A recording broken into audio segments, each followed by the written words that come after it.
양나라의 장승료라는 사람이 전설적인 화가로 중국에서 그렇게 알려졌다고 합니다. 그래서 사람들이 그에게 용을 그려달라라는 부탁을 하게 되었고, 부탁을 받은 장승료가 벽에 용을 그렸는데 그 용이 얼마나 잘 그렸는지 마치 살아서 움직이는 것처럼 그렇게 생명력 있는 그림을 그가 그렸다고 합니다. 그런데 그가 그린 그림을 자세히 보니, 사람들이 보니 그 용의 눈에 눈동자가 없는 것을 발견하게 되었다고 합니다. 그래서 왜 눈동자를 그리지 않았느냐라고 질문했을 때 그가 이렇게 대답했다고 합니다. 내가 만일 눈동자를 그리면 용이 날아가 버릴 것이기 때문이다 라고 대답했습니다. 사람들은 그의 말을 믿지 않았고 그에게 눈동자를 그려서 용의 그림을 마무리해 주기를 원했고, 사람들의 요청에 그가 용의 눈에 눈동자를 그리는 순간에 그의 말처럼 우레소리와 함께 용이 벽을 타고 하늘로 올라갔다는 그런 전설적인 이야기가 있습니다. 여기에서 우리가 화룡점정이라는 용의 그림에 눈동자를 그려 넣었다라는 고사성어 화룡점정이라는 말이 생겨났다라고 그렇게 이야기를 합니다. 이 말은 무슨 일을 하든지 그 마무리를 잘 해야 그 일이 더욱 빛나게 된다라는 뜻입니다. 그래서 어떤 일을 잘 해 놓았다 할지라도 마무리를 잘 하지 못했을 때 화룡이 점정이 빠졌다라고 그렇게 말하기도 합니다. 어떤 일의 시작도 참 중요하지만 마무리를 잘 하는 것도 시작만큼이나 중요하다는 뜻입니다. 2018년을 시작한 지가 엊그제 같은데 벌써 한 해를 마무리해야 되는 시점에 우리가 서 있습니다. 이 한 해를 마무리하면서 우리가 어떤 마음으로 또 한 해를 마무리하면 좋을지 오늘 신명기 말씀을 통해서 우리가 살펴볼 수 있기를 원합니다. 신명기 오늘 32장 신명기의 말씀은 모세가 출애굽의 지도자였던 모세가 가나안 땅을 눈앞에 두고 이스라엘 백성들에게 그가 죽기 전에 한 유언의 말씀과도 같은 그런 말씀입니다. 그가 인생의 또 그 모든 인생을 마무리하면서 이스라엘 백성들에게 한 당부의 말씀입니다. 오늘 말씀 7절을 보겠습니다. 7절을 보니까 옛날을 기억하라, 역대의 연대를 생각하라 라고 그렇게 말씀을 시작하고 있습니다. 옛날을 기억하라 라고 이야기합니다. 이 기억하라는 말 히브리어 단어 자카르라는 단어를 쓰고 있는데, 이 단어는 기억하다, 주의를 기울이다 할 때도 쓰고 또 권고하다라고 말할 때도 이 단어를 사용하기도 합니다.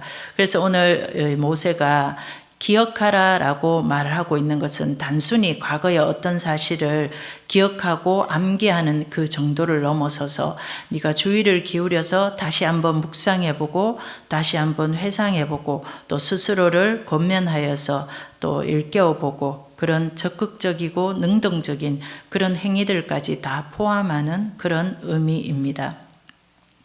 성경학자들은 이 구약 성경에 이 기억하라는 단어가 200개 넘게 나온다라고 이야기합니다.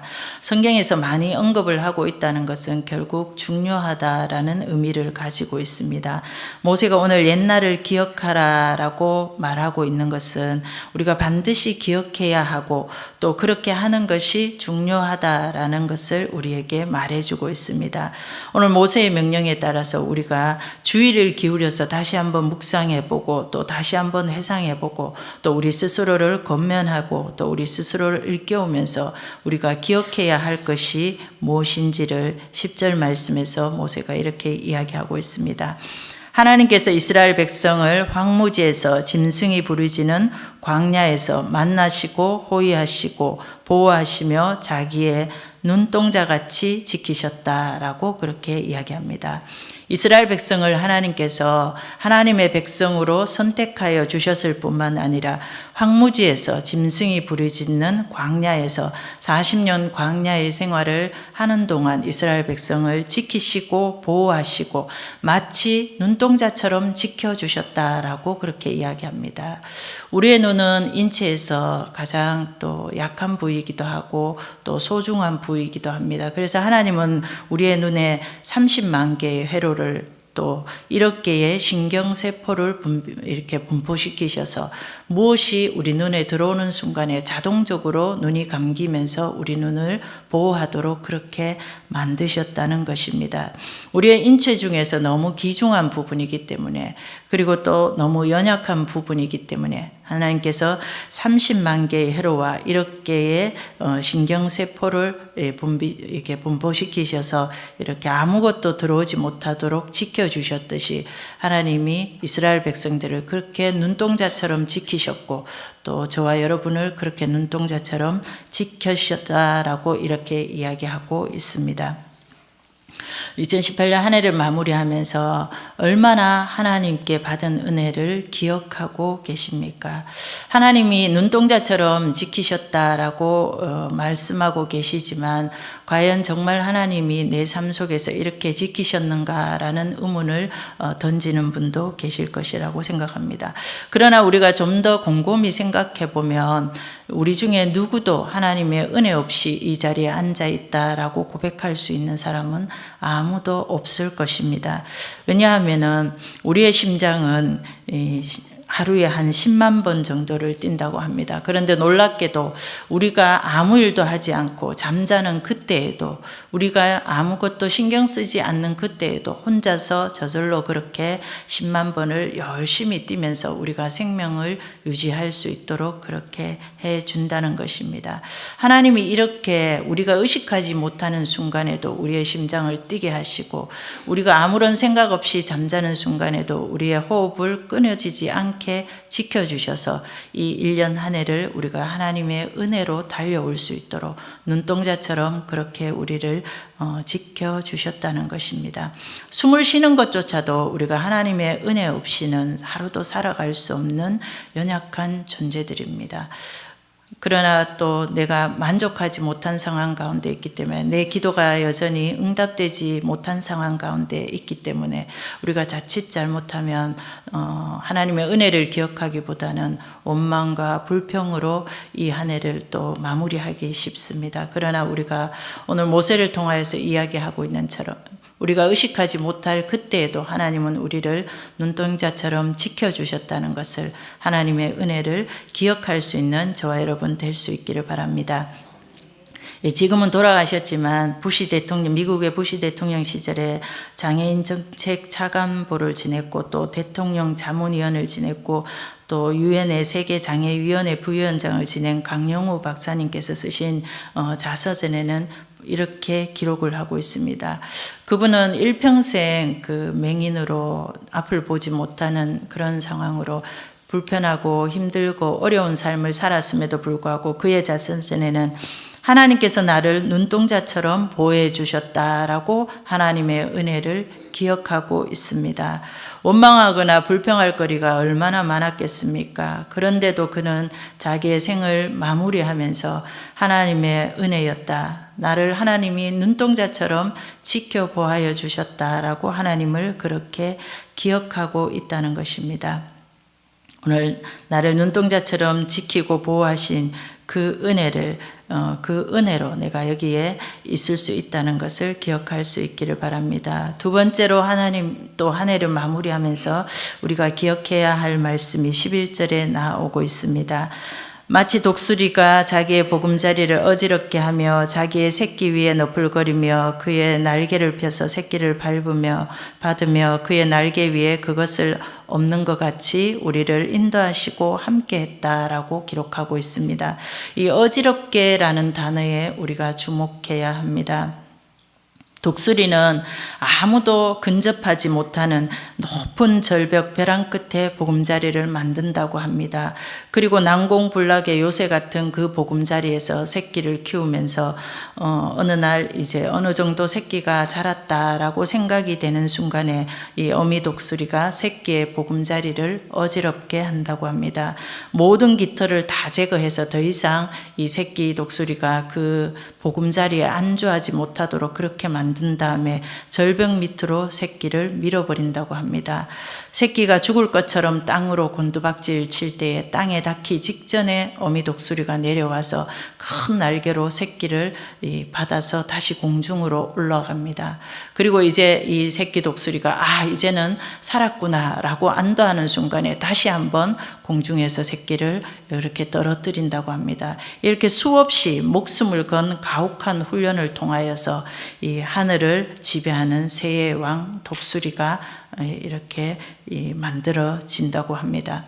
하나님께서 오늘 이 어미 독수리가 마치 새끼 독수리를 지키시는 것처럼 어미 독수리가 새끼 독수리의 보금자리를 어지럽게 하는 것처럼 하나님도 우리를 그렇게 훈련시키셨다라고 그렇게 이야기하고 있습니다. 그런데 12절 말씀에 그 모든 것이 하나님의 인도하심이었고 하나님의 함께하심이었다라고 기록하고 있습니다.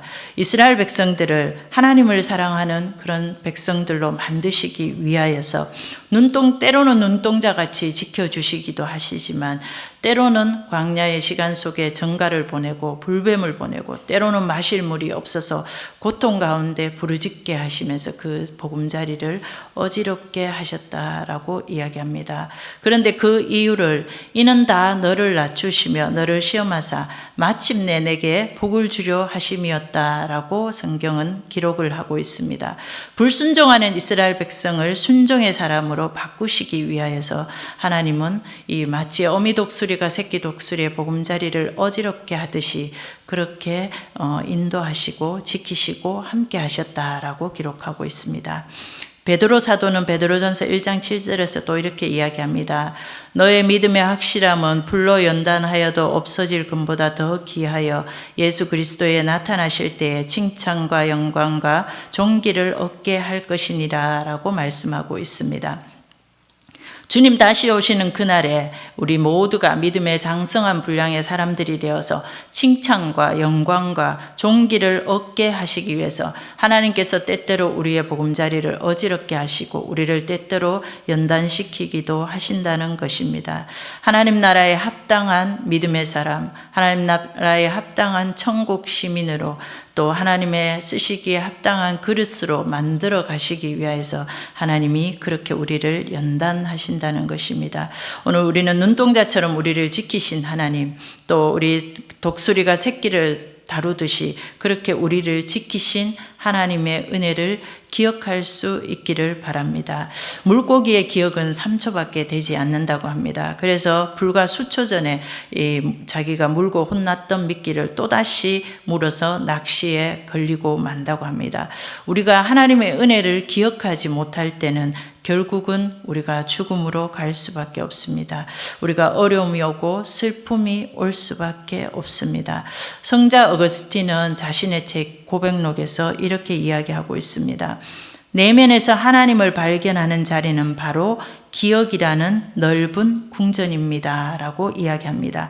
기억을 통해서 우리가 하나님을 만난 경험을 되살리는 것, 또 기억 안에 존재하는 생각을 통해 하나님을 묵상하는 것, 또 기억 안에서 자신의 참된 자아를 찾아 여행하는 것이 우리 삶을 회복시킨다라고 이야기하고 있습니다.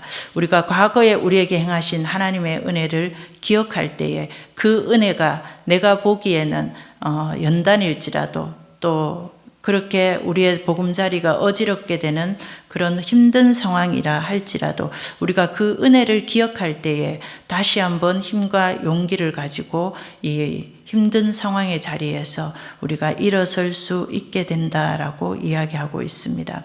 우리가 하나님의 은혜를 기억해야 하는 것은 또 우리가 정말 성공하고 잘 나갈 그때에도 이 모든 것이 내가 한 것이라는 그런 자랑을 하는 교만에 빠지지 않기 때문입니다. 우리가 힘들고 어려울 때는 하나님의 이름을 부르면서 또 하나님 앞으로 나아갑니다. 그런데 우리가 조심해야 할 것은 힘들 때보다 형통할 때 우리는 더 조심해야 합니다. 형통할 때는 우리가 연약한 인간들이기 때문에 하나님의 은혜를 기억하지 못할 때가 많습니다. 오늘 15절 말씀 읽지는 않았지만 15절 말씀에는 이렇게 기록합니다. 세 번역으로 제가 한번 읽어보겠습니다. 이스라엘은 부자가 되더니 반역자가 되었다. 먹거리가 넉넉해지고 실컷 먹고 나더니 자기들을 지으신 하나님을 저버리고 자기들의 반석이신 구원자를 업신여겼다라고 기록하고 있습니다. 우리가 형통할 그때에 더욱더 하나님의 은혜를 잊지 않고 기억해야 합니다. 그래야 우리가 교만이라는 그런 실수를 범하지 않게 되기 때문입니다. 더욱더 형통할 그때에도 하나님의 은혜를 기억하면서 겸손히 더 하나님을 높일 수 있기 때문입니다. 하나님 우리를 눈동자처럼 지켜보아 주셨습니다. 때로는 어미 독수리가 아기 독수리를 훈련시키듯 하나님 그렇게 우리를 훈련시키신 하나님의 그 마음을 헤아릴 수 있기를 바랍니다. 과거에 베푸신 하나님의 은혜를 기억하는 것은 또 현재와 미래에도 나와 함께 하실 그 하나님을 기억하시는 것입니다. 지금도 현재에도 함께 하시는 하나님, 과거에도 함께 하신 그 하나님, 눈동자처럼 지켜보아야 주신 그 하나님이 미래에도 나를 지키시고 보호하시고 때로는 그 모습이 또 보금자리를 어지럽게 하는 그런 모습이라 할지라도 그 또한 하나님의 은혜요, 하나님의 함께 하심이요, 하나님의 지키심이라고 그렇게 고백할 수 있는 저와 여러분 될 수 있기를 바랍니다. 올 한 해 이제 얼마 남지 않았습니다. 지금까지 그려온 나의 그림에 화룡의 점정을 찍듯이 그렇게 은혜로 모든 것이 하나님의 은혜였다 그렇게 고백하면서 이 한 해를 마무리할 수 있는 저와 여러분 되었으면 좋겠습니다. 오늘 들으신 말씀 기억하면서 함께 기도하도록 하겠습니다. 아직까지 내 기도가 응답되지 않고 내 삶에 여전히 문제가 있다 할지라도 하나님 나를 눈동자처럼 지켜주신 것, 독수리를 훈련시키듯이 그렇게 나를 인도하시고 함께 했다고 고백할 수 있기를 바랍니다. 두 번째, 또 교회를 위해서 기도할 수 있기를 바랍니다.